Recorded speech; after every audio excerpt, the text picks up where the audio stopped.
Hello, good morning students. મિત્રો, આપણે last લેક્ચરમાં પ્રક્ષિપ્ત ગતિને લગતા ઉદાહરણ અને સ્વાધ્યાયના દાખલા પૂર્ણ કરેલા છે. તો મિત્રો, આજના વિડિયો લેક્ચરમાં આપણે પ્રક્ષિપ્ત ગતિને લગતા MCQ સોલ્વ કરીશું. પરંતુ મિત્રો, MCQ તરફ આગળ વધતા પહેલા આપણે એક સૂત્ર મેળવી લઈએ જે MCQ માટે જરૂરી છે. જે આ પ્રમાણેનું છે: મહત્તમ ઊંચાઈ, જેને આપણે h કહીએ છીએ, અને અવધિ, જેનો સિમ્બોલ આપણે r લઈએ છીએ, એ બંને વચ્ચેનો સંબંધ શું છે એ દર્શાવતું આપણે સૂત્ર મેળવી લઈએ અને ત્યારબાદ આપણે MCQ તરફ આગળ વધીશું. ઠીક છે?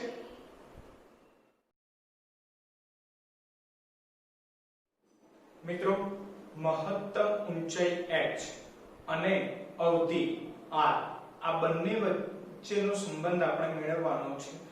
તો મિત્રો, યાદ કરો તો પ્રક્ષિપ્ત ગતિના જે થિયરીના બે લેક્ચર હતા, પાર્ટ 1 અને પાર્ટ 2, આ થિયરીના લેક્ચરમાં આપણે મહત્તમ ઊંચાઈ h અને અવધિ r બંનેનું સૂત્ર મેળવેલું છે. એ સૂત્ર આપણે પહેલા ડાયરેક્ટ એપ્લાય કરીએ છીએ. જેમ કે મહત્તમ ઊંચાઈ, તો h નું સૂત્ર આપણે આ પ્રમાણે મેળવેલું હતું: v02 sin2θ0 2g, બરાબર. અને અવધિ એટલે કે કેપિટલ R, એનું સૂત્ર આપણે આ પ્રમાણે મેળવ્યું હતું: v02 sin2θ0 g. મિત્રો, અગાઉ પણ આપણે વાતચીત કરેલી છે કે આ બધા જ પ્રક્ષિપ્ત ગતિના સૂત્રો આપણા માટે નવા છે, પરંતુ આગળની એક પછી એક થિયરી સોલ્વ કરવા માટે, પ્રક્ષિપ્ત ગતિને લગતા દાખલા સોલ્વ કરવા માટે અને MCQ સોલ્વ કરવા માટે આ દરેક સૂત્રો આપણે ડાયરેક્ટલી યાદ રાખવા પડશે. રાઈટ? તો એ પ્રેક્ટિસ ખાસ જરૂરી છે, કારણ કે સૂત્રો આપણા માટે નવા છે. બરાબર છે? ચલો, તો h નું સૂત્ર લખેલું છે અને r નું સૂત્ર લખેલું છે. તો હવે મિત્રો, ક્વેશ્ચન શું છે પહેલા સમજી લેવો કે મહત્તમ ઊંચાઈ h અને અવધિ r, એટલે કે h અને r વચ્ચેનું કોઈક સૂત્ર આપણે લાવવાનું છે. h અને r વચ્ચેનું કોઈક સૂત્ર આપણે લાવવાનું છે. તેના માટે આપણે h નું સૂત્ર લખેલું છે અને r નું સૂત્ર લખેલું છે. હવે શું કરવું પડે કે બંનેના સૂત્રની કમ્પેરિઝન કરવી પડે. જેના માટે આપણે h ના સૂત્રમાંથી જે પદ છે એ r ના સૂત્રમાં છે કે નહીં એ સૌપ્રથમ આપણે ચેક કરવું પડશે. રાઈટ? તો જુઓ તો v02 બંનેમાં છે, બરાબર છે. પછી h માં છે sin2θ0, જ્યારે r માં છે sin2θ0. એ પ્રોબ્લેમ કરશે. પછી છેદમાં h ના સૂત્રમાં 2g છે, જ્યારે r ના સૂત્રમાં ફક્ત g છે. એ પણ થોડો પ્રોબ્લેમ કરશે. તો મિત્રો, સૌપ્રથમ આપણે એવું કરીએ છીએ કે આ sin2θ0 નું સૂત્ર એપ્લાય કરીએ છીએ. મિત્રો, પ્રક્ષિપ્ત ગતિ પાર્ટ 2, આ લેક્ચરમાં આપણે અવધિનું સૂત્ર મેળવ્યું હતું. ત્યારે આ sin2θ0 નું સૂત્ર ધ્યાનમાં લીધું હતું. જે સૂત્ર આ પ્રમાણે હતું કે sin2θ0 2 sin2θ0 cos2θ0. આ સૂત્ર યાદ રાખવાનું એ લેક્ચરમાં પણ મેં કીધું હતું, બરાબર છે. જે ટ્રિગોનોમેટ્રિક આધારિત મેથ્સ ઉપર ડિપેન્ડ કરે છે આ સૂત્ર, એટલે આપણે ડાયરેક્ટલી યાદ રાખવું પડશે.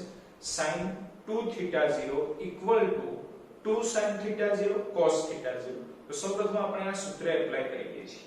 જુઓ તો v02 as it is છે. પછી sin2θ0 નું સૂત્ર એપ્લાય કરીએ છીએ: 2 sin2θ0 cos2θ0 અને છેદમાં g as it is.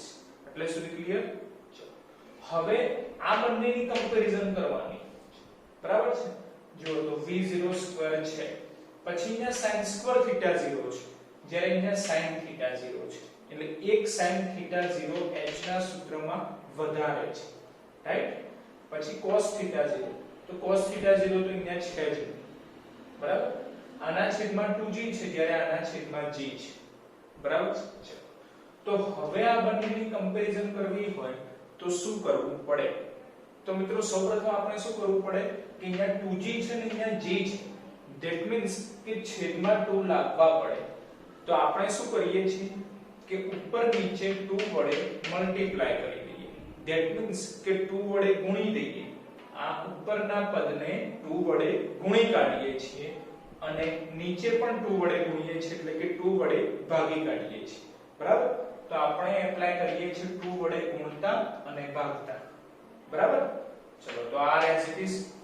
હવે v0 એઝ ઇટ ઇઝ રાખીએ છીએ, બરાબર છે, સ્ટેપ ધ્યાનથી સમજજો. v0 એઝ ઇટ ઇઝ રાખીએ છીએ, પરંતુ શું કીધું કે 2 વડે ગુણવાનું છે. બોલો તો 2 into 2 કેટલા થશે? 4 થઈ જશે, તો 4 લખી દીધેલા છે. પછી sin θ 0 છે, cos θ 0 છે, અને 2 વડે ભાગવાના પણ છે. ધેટ મીન્સ કે છેદમાં g નહીં લખાય, પરંતુ 2g લખાશે, રાઈટ? એટલે છેદમાં 2g લખીએ છીએ, બરાબર? જો ફરીથી કે આના છેદમાં g છે, જ્યારે આના છેદમાં 2g છે. ધેટ મીન્સ કે આપણે અહીંયા 2 લાવવા પડે. તો આ સ્થાને 2 લાવવા માટે આપણે શું એપ્લાય કર્યું? 2 વડે ગુણતા અને 2 વડે ભાગતા, બરાબર? તો હવે છેદમાં 2g આવી ગયા, પરંતુ સાથે sin 2θ નું સૂત્ર એપ્લાય કરેલું છે. 2 sin θ cos θ, એના કારણે આ જગ્યાએ 4 આવી ગયા, બરાબર?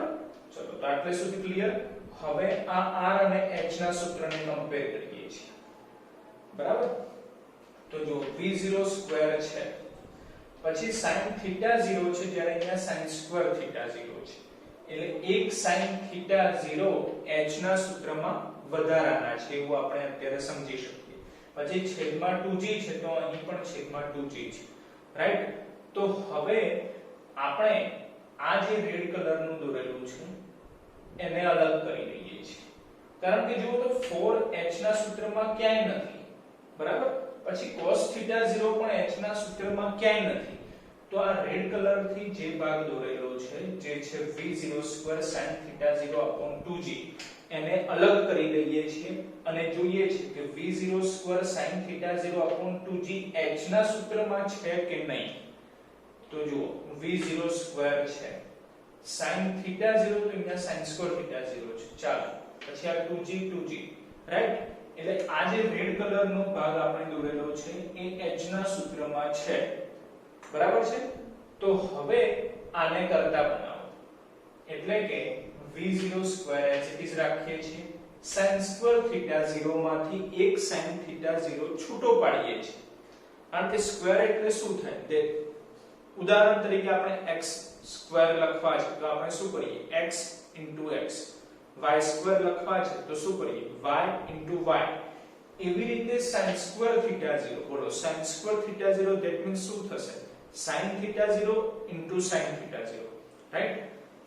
તો v0 square as it is છે, અને આમાં બે sin θ 0 છે, તો એક sin θ 0 ને આપણે h ની નીચે લઈ લઈએ છીએ અને બીજા sin θ 0 ને ત્યાં જ રાખીએ છીએ, બરાબર? તો એક sin θ 0 ત્યાં રાખ્યા, એક sin θ 0 ને આપણે h ની નીચે લઈ લીધા છે, બરાબર? અને છેદમાં 2g એઝ ઇટ ઇઝ છે, h ની નીચે sin θ 0 આવી ગઈ, જેને આપણે સમીકરણ 1 કહી દઈએ. બોલો સમીકરણ 1 ખ્યાલ આવ્યો? કેમ ફક્ત આને જ કરતા બનાવ્યા છે? કેમ? કારણ કે એ r ના સૂત્રમાં છે, બરાબર? તો હવે આ સૂત્રની જગ્યાએ આપણે શું લખી શકીએ? ધ્યાનથી જુઓ. તો v0 સ્ક્વેર છે, sin θ 0 છે, છેદમાં 2g છે, તો આની જગ્યાએ સૂત્ર શું છે? h sin θ 0. તો આ સ્થાને પણ આપણે શું લખી શકીએ? h sin θ 0. ધેટ મીન્સ કે r નું h ના ફોર્મમાં સૂત્ર આપણને હવે મળી શકે સોલ્યુશનના આધારે, રાઈટ? કારણ કે આપણે r અને h વચ્ચેનું સૂત્ર લાવવાનું છે. તો r નું એવું સૂત્ર લાવવાનું કે જેમાં આન્સર h ના સ્વરૂપમાં હોવું જોઈએ, બરાબર? તો h ના સ્વરૂપમાં લાવવા માટે આપણે આને કરતા બનાવ્યા છે અને એનું સૂત્ર શું મેળવ્યું? h sin θ 0. તો હવે સમીકરણ 1 નો ઉપયોગ કરીએ છીએ.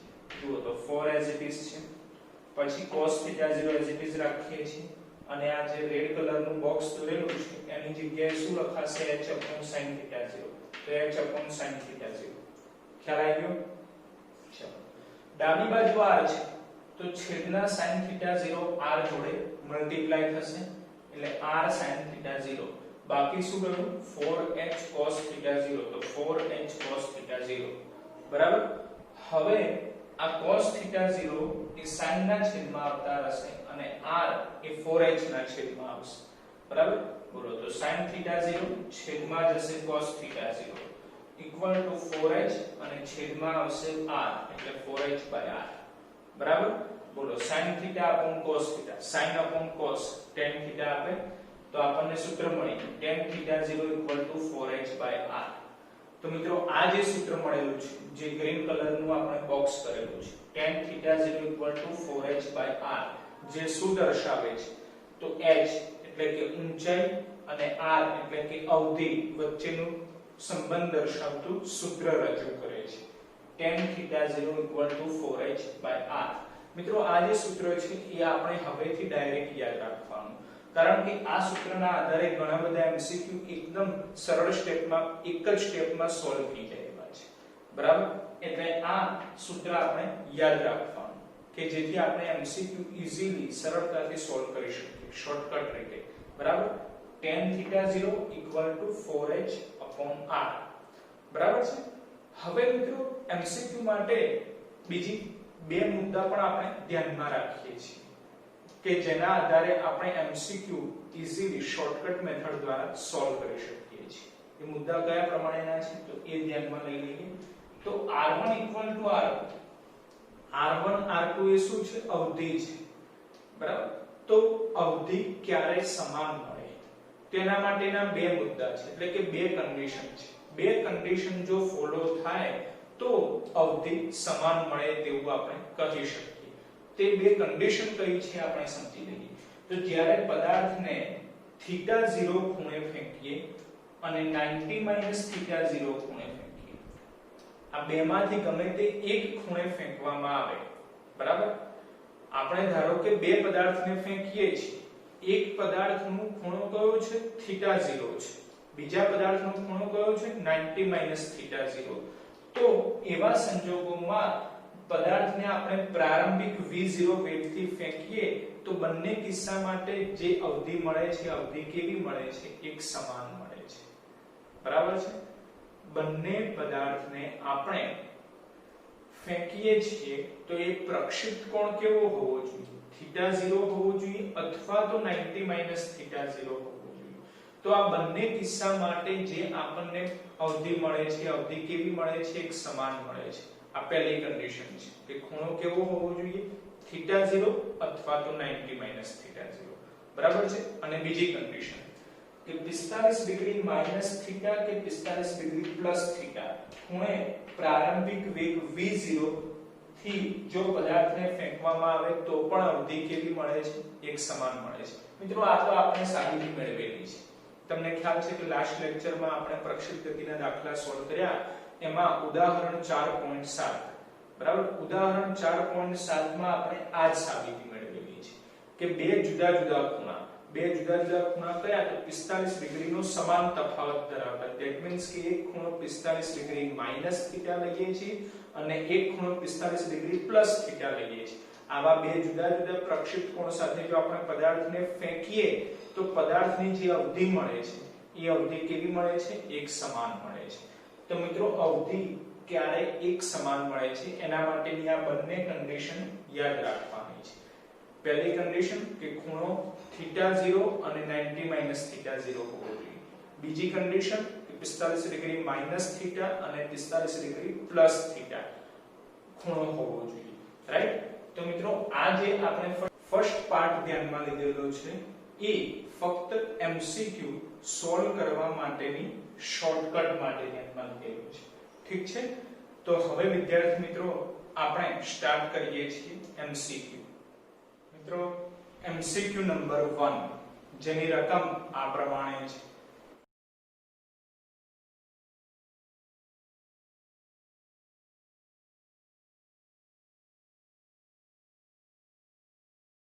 મિત્રો ફર્સ્ટ MCQ ની રકમમાં તમને આપેલું છે કે જમીન ઉપર એટલે કે ગ્રાઉન્ડ પર કોઈ એક પાઇપ પડેલી છે. આ રીતે તમારે સમજવાનું છે કે આ જમીનનું સ્તર છે, એની ઉપર આ રીતે પાણીની પાઇપ છે અને પાણીની પાઇપમાં ક્યાંક છિદ્ર છે. બરાબર? તો એ છિદ્રમાંથી પાણી બહાર આવી રહ્યું છે. છિદ્રમાંથી સપોઝ અહીંયા છિદ્ર છે તો છિદ્રમાંથી ધાર સ્વરૂપે આ રીતે પાણી બહાર આવી રહ્યું છે એવું આપણે સમજવાનું છે. જો તો મિત્રો આપણે રકમને આકૃતિ દ્વારા સમજીએ છીએ એટલે વધારે ડિટેલથી ખ્યાલ આવશે. આ છે જમીનનું સ્તર. બરાબર? રેડ કલરની સ્ટ્રેટ લાઈન તમને દેખાતી હશે. એની ઉપર પાઇપ મૂકેલી છે, એટલે આ રીતે આપણે આમ પાઇપ દર્શાવેલી છે, બરાબર. પાઇપમાં ક્યાંક છિદ્ર છે, તો આપણે અહીં છિદ્ર દર્શાવેલું છે, અને છિદ્ર થી x જેટલા અંતરે એક દીવાલ છે, તો આ છિદ્રથી x જેટલા અંતરે આ રીતે આપણે દીવાલ દર્શાવેલી છે, બરાબર. હવે રકમમાં કીધેલું છે કે છિદ્રમાંથી જે પાણીની ધાર બહાર આવે છે એ સામે દીવાલ ઉપર પડે છે, તો જમીનથી એ દીવાલ ઉપર જે પાણીની ધાર પડે છે એ કેટલી હાઈટ એટલે કે કેટલી ઊંચાઈએ પડે છે એ આપણે નક્કી કરવાનું છે. જેમ કે આ છિદ્રમાંથી પાણીની ધાર જે બહાર આવે છે એ આ ગ્રીન કલરથી આપણે દર્શાવેલું છે, અને એ દીવાલ ઉપર પડે છે, તો જમીનથી કેટલી ઊંચાઈએ પડે છે, તો ધારી લઈએ કે જમીનથી પાણીની ધારની ઊંચાઈ y જેટલી છે, બરાબર. તો આકૃતિ ખ્યાલ આવી ગઈ.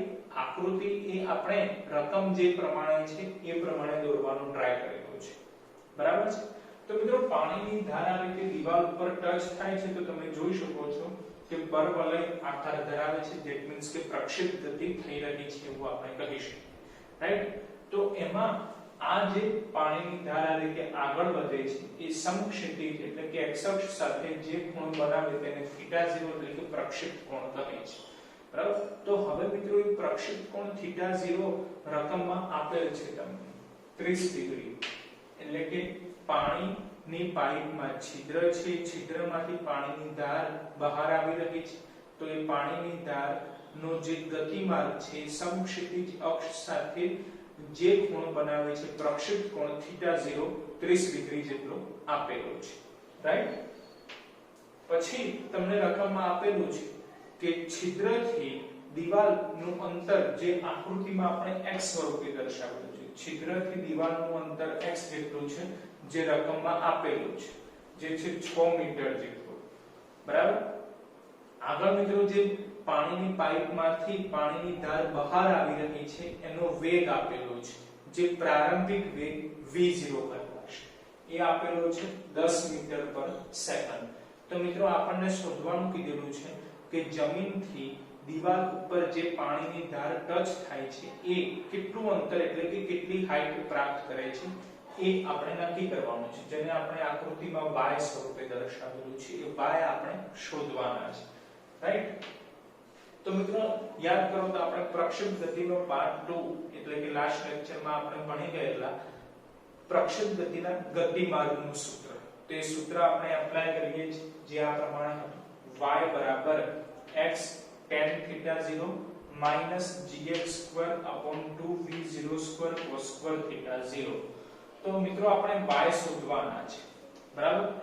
હવે સૂત્રમાં દરેક કિંમતો આપણે મૂકવાની છે, જેમ કે x તો રકમમાં આપેલા છે પ્રમાણે 6, θ0 તો રકમમાં આપેલા છે પ્રમાણે 30 ડિગ્રી એટલે કે tan 30 ડિગ્રી માઈનસ g એટલે કે ગુરુત્વ પ્રવેગ. મિત્રો ગુરુત્વ પ્રવેગ એ આમ તો આપણે 9.8 લઈએ છીએ, બરાબર, પરંતુ ત્રીજા ચેપ્ટરમાં આપણે ભણી ગયેલા કે જો ગુરુત્વ પ્રવેગની વેલ્યુ આપેલી ન હોય તો 9.8 લેવી, બરાબર, કારણ કે ફિક્સ છે.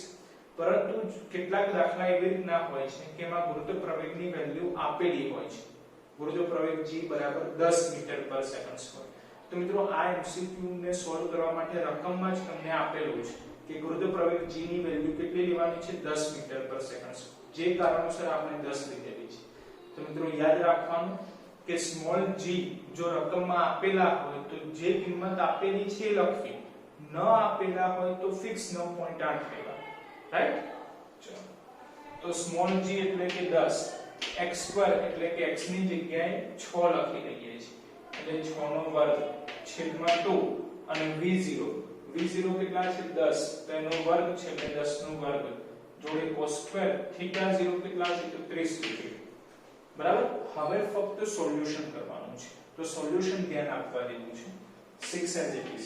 બોલો tan 30 ની વેલ્યુ tan 30 that means કે sin 30 upon cos 30, sin 30 upon cos 30 એટલે થશે tan 30 જે કેટલા થાય 1 upon √3 એટલે 1 upon √3, રાઈટ. ચલો માઈનસ બોલો tan as it is 6 નો વર્ગ એટલે કે 36 બરાબર છે। હવે છેદમાં 2 as it is બોલો 10 નો વર્ગ 10 નો વર્ગ એટલે કે 100 10 નો વર્ગ 100 છે ગુણ્યા 2 છે એટલે 200 થઈ જશે બરાબર। પછી cos 30 બોલો cos 30 ની વેલ્યુ થશે √3/2 પરંતુ એનો વર્ગ છે બોલો √3/2 નો વર્ગ એટલે કે 3/4 થાય તો 3 અને છેદના 4 એ ઉપર જતા રહેશે એટલે 4 આપણે ઉપર લખેલા છે બરાબર છે। હવે જે કેન્સલ થતું એ કેન્સલ કરી દઈએ છીએ જેમ કે સૌપ્રથમ એક 0 કેન્સલ કરી દઈએ છીએ બરાબર। પછી અહીંયા 4 છે અને છેદમાં 20 બાકી રહેશે તો 5 આવી જશે બરાબર। પછી અહીંયા છે ઉપર 36 છે અને અહીંયા 3 છે તો 36 / 3 એટલે ઉપર 12 આવી જશે બરાબર। તો 6/√3 as it is પછી -12/5 બાકી રહ્યા તો 12/5। હવે મિત્રો આપણને ખ્યાલ છે કે √3 ની કિંમત કેટલી થાય 1.73 તો સિમ્પલ 6/1.73 કરવાના કેલ્ક્યુલેટર વડે 6/1.73 કરીશું એટલે આન્સર આવશે 3.46 માઈનસ as it is પછી કેલ્ક્યુલેટર વડે 12/5 કરવાના જો 12/5 કરીશું તો 2.4 મળશે આ બંનેની બાદબાકી કરીએ તો ફાઇનલ આન્સર 1.06 મીટર મળશે ધેટ મીન્સ કે આપણે y ફાઇન્ડ આઉટ કરવાના હતા એ y ની કિંમત કેટલી મળી તો 1.06 મીટર જેટલી આપણને મળે છે મિત્રો। હવે આપણે જોઈએ છીએ MCQ નંબર 2 જેની રકમ આ પ્રમાણે છે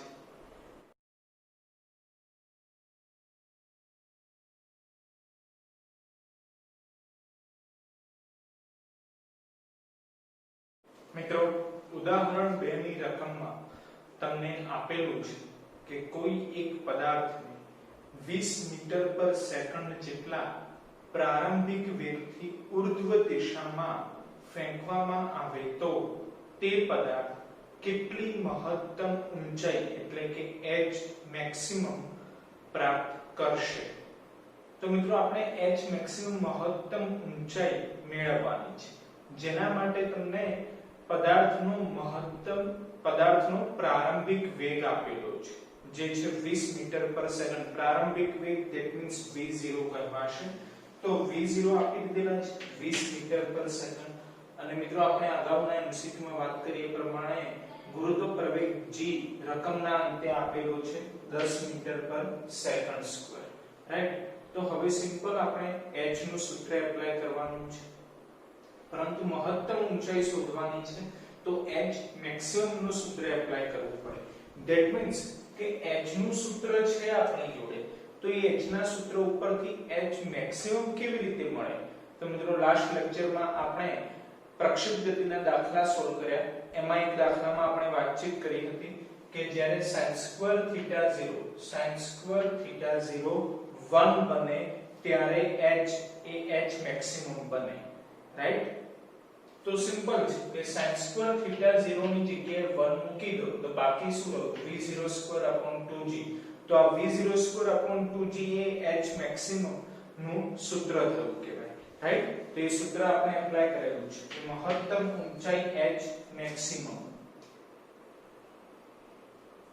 રાઈટ h મેક્સિમમ જેનું સૂત્ર v02/2g તો મિત્રો v0 તમને આપેલા છે 20 એનો વર્ગ છેદમાં 2 અને g લેવાના છે 10 તો 20 નો વર્ગ 400 છેદમાં 2 ગુણ્યા 10 એટલે કે 20 તો 40/2 રહેશે 40/2 એટલે કે 20 મીટર જે થશે મહત્તમ ઊંચાઈ h મેક્સિમમ જે આપણે શોધવાના હતા તો મિત્રો h મેક્સિમમ અત્યારે આપણને મળે છે 20 મીટર રાઈટ। મિત્રો હવે આપણે જોઈએ છીએ MCQ નંબર 3 જેની રકમ આ પ્રમાણે છે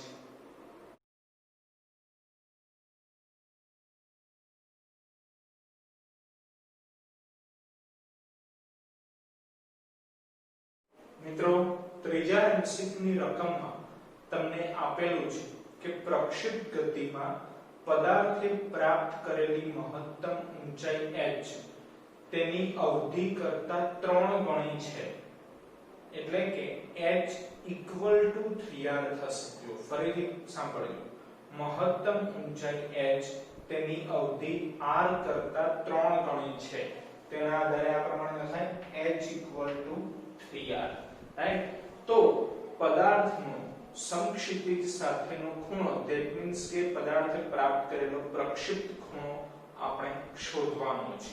એટલે કે θ0 આપણે શોધવાના છે. તો મિત્રો સિમ્પલ છે કે h અને r વચ્ચેનું રિલેશન આપેલું છે કે h = 3r છે. તો મિત્રો આપણે અગાઉ h અને r વચ્ચેનું રિલેશન દર્શાવતું સૂત્ર મેળવેલું છે, જે આ પ્રમાણે છે કે tan θ0 = 4h/r. તો આ સૂત્રમાં આપણે h ની જગ્યાએ શું લખી દેવાનું? 3r અને θ0 શોધવાના છે. રાઈટ? ચલો, તો tan θ0 નું સૂત્ર એપ્લાય કરીએ છીએ 4h/r. પરંતુ સૂત્રમાં શું ચેન્જ કરવાનું છે કે h ની જગ્યાએ 3r લખી દેવાના છે. બરાબર? તો 4/r as it is છે અને h ની જગ્યાએ 3r લખી દઈએ તો r કેન્સલ, તો 4 * 3 = 12 મળી જશે. પરંતુ આપણે θ0 એટલે કે પ્રક્ષિપ્ત કોણ શોધવાનો છે, તો tan સામે જશે એટલે tan ઇન્વર્સ બની જશે. તો મિત્રો સિમ્પલ આન્સર આવી જશે θ0 = tan ઇન્વર્સ 12. બરાબર? એટલે પ્રક્ષિપ્ત કોણ આપણને મળશે. હવે આપણે સોલ્વ કરીએ છીએ MCQ નંબર 4, જેની રકમ આ પ્રમાણે છે.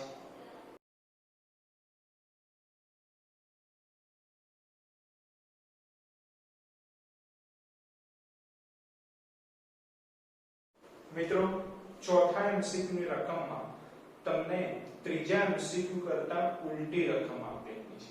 ધેટ મીન્સ કે ત્રીજા MCQ ની રકમમાં તમને કીધું હતું કે મહત્તમ ઊંચાઈ h એ અવધિ કરતા 3 ગણી છે. ધેટ મીન્સ h = 3r આપેલા હતા, જ્યારે ચોથા MCQ માં એના કરતા ઉલટું આપેલું છે. ધેટ મીન્સ કે અવધિ એ મહત્તમ ઊંચાઈ કરતા 3 ગણી છે એવું આપેલું છે. અવધિ r એ મહત્તમ ઊંચાઈ h કરતા 3 ગણી આપેલી છે. ધેટ મીન્સ આપણે આ પ્રમાણે લખી શકીએ r = 3h. તો આપણે એ જ પ્રક્ષિપ્ત કોણ θ0 શોધવાનું છે. રાઈટ? તો સિમ્પલ છે, સૂત્ર એ જ આપણે એપ્લાય કરીએ છીએ, જે છે tan θ0 = 4h/r. પરંતુ હવે r ની જગ્યાએ આપણે 3h લખવાના છે અને θ0 શોધવાના છે. તો simple 4h as it is છે, r ની જગ્યાએ આપણે 3h લખી દઈએ છીએ, h કેન્સલ, તો 4/3 બાકી રહેશે. θ0 શોધવાના છે, tan સામે જશે એટલે tan ઇન્વર્સ 4/3. તો કેલ્ક્યુલેટર વડે 4/3 નો આન્સર આવશે 1.3333 એટલે tan ઇન્વર્સ 1.3333. બરાબર? તો હવે 1.3333 તમારે નેચરલ ટેન્જન્ટમાં જોવાના અને 1.3333 કેટલા એંગલ માટે મળે છે એ તમે ફાઇન્ડ આઉટ કરો. તો આન્સર આવશે 53 ડિગ્રી 8 મિનિટ. એટલે પ્રક્ષિપ્ત કોણ θ0 આપણે શોધવાનું હતું, જે આપણને મળે છે 53 ડિગ્રી 8 મિનિટ. રાઈટ? મિત્રો હવે આપણે જોઈએ છીએ MCQ નંબર 5, જેની રકમ આ પ્રમાણે છે.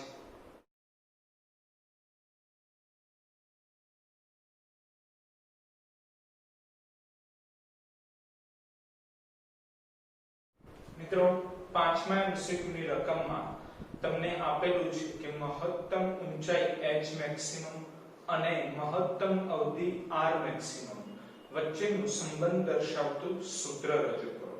તો સિમ્પલ છે કે આપણે સૌપ્રથમ મહત્તમ ઊંચાઈ h મેક્સિમમ નું સૂત્ર ધ્યાનમાં લઈએ છીએ. તો મિત્રો એ સૂત્ર આપણે હમણાં બીજા MCQ માં લીધેલું એ જ સૂત્ર આપણે ડાયરેક્ટ એપ્લાય કરીએ છીએ કે મહત્તમ ઊંચાઈ h મેક્સિમમ જે છે v02/2g. તે સૂત્ર આપણે લખેલું છે મહત્તમ ઊંચાઈ h મેક્સિમમ = v02/2g. હવે આપણે મહત્તમ અવધિ r મેક્સિમમ નું સૂત્ર ધ્યાનમાં લેવાનું છે. તો મિત્રો એ જ રીતે જે રીતે આપણે ઊંચાઈ ઉપરથી મહત્તમ ઊંચાઈનું સૂત્ર મેળવ્યું હતું, એ જ રીતે અવધિ ઉપરથી મહત્તમ અવધિનું સૂત્ર લેવાનું છે. તો અવધિનું સૂત્ર છે આપણી જોડે r = v02 sin 2θ0/g. આ અવધિ મહત્તમ અવધિ ક્યારે બને?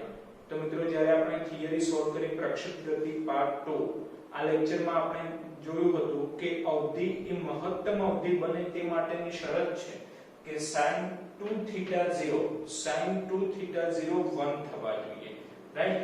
જો sin 2θ0 1 થઈ જાય તો r becomes r maximum, તો બાકી શું હશે એટલે v02/g v02/g બોલો કોનું સૂત્ર છે તો r maximum નું સૂત્ર થઈ જશે।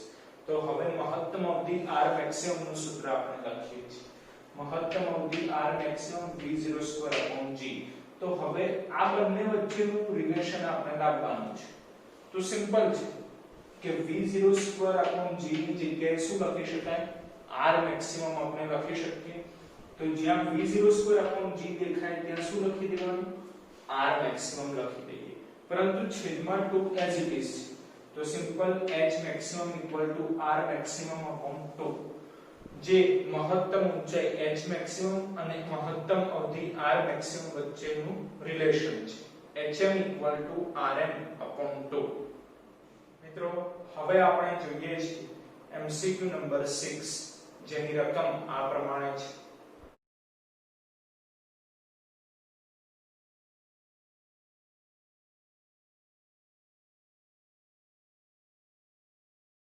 મિત્રો છઠ્ઠા MCQ ની રકમમાં તમને આપેલું છે કે બે પદાર્થોને આપણે બે જુદા જુદા ખૂણે પ્રક્ષેપ કરીએ છીએ। પહેલો ખૂણો તમને થીટા આપેલો છે અને બીજો ખૂણો 90 - થીટા આપેલો છે। તો બંને પદાર્થોને થીટા અને 90 - થીટા આવા જુદા જુદા ખૂણે પ્રક્ષેપ કરીએ છીએ ત્યારે તેમના ઉડ્ડયન માટેનો જે સમય છે tf એનો ગુણોત્તર આપણે શોધવાનો છે। તો આપણે એવું ધારી લઈએ છીએ કે જ્યારે એક પદાર્થને થીટા ખૂણે ફેંકીએ છીએ ત્યારે જે ઉડ્ડયનનો સમય મળે છે એ t1 જેટલો છે। તો સિમ્પલ છે કે ઉડ્ડયનના સમય tf નું સૂત્ર એ આપણે t1 સ્વરૂપે લખીએ છીએ, જે આ પ્રમાણે છે કે t1 = 2v0 sin θ0/g, right. અને બીજો પદાર્થ કે જેને આપણે 90 - થીટા ખૂણે ફેંકીએ છીએ એના માટે જે ઉડ્ડયનનો સમય મળે છે tf એનો સિમ્બોલ આપણે t2 લઈએ છીએ, રાઈટ। તો t2 = 2v0 sin પછી થીટા ની જગ્યાએ ખૂણો કયો છે 90 - થીટા / g, રાઈટ। આપણે થીટા ની જગ્યાએ θ0 લખેલા છે, બરાબર છે। હવે મિત્રો આપણે ટ્રિગોનોમેટ્રિક માં ભણી ગયેલા છીએ કે જ્યારે 90 હોય ત્યારે આગળનું વિધેય ચેન્જ થઈ જાય છે, ધેટ મીન્સ કે અહીંયા 90 છે તો sin એ કન્વર્ટ થઈને cos બની જશે, રાઈટ। તો simple 2v0 as it is sin A cos માં કન્વર્ટ થઈ જશે કારણ કે 90 છે અને θ0 as it is / g, તો t2 મળી જાય 2v0 cos θ0/g અને t1 છે 2v0 sin θ0/g। તો હવે એ બંનેનો ગુણોત્તર લેવાનો છે એટલે t1/t2, ચલો t1 લખી દઈએ 2v0 sin θ0/g। હવે એના છેદમાં t2 લખીએ એની જગ્યાએ આપણે ગુણાકારમાં લખીએ છીએ પદ ઉલટાઈ જશે એટલે ગુણાકારમાં, તો g જે છેદમાં હતા એ ઉપર આવી જશે અને 2v0 cos θ0 જે ઉપર છે છેદમાં આવી જશે એટલે 2v0 cos θ0, તો g કેન્સલ 2v0 કેન્સલ બોલો sin/cos sin θ0/cos θ0 that means tan θ0 થઈ જશે। તો t1/t2 = tan θ0 મળશે। તો જે ગુણોત્તર t1/t2 આપણે શોધવાનો હતો એ કેટલો મળ્યો તો tan θ0 જેટલો મળે છે।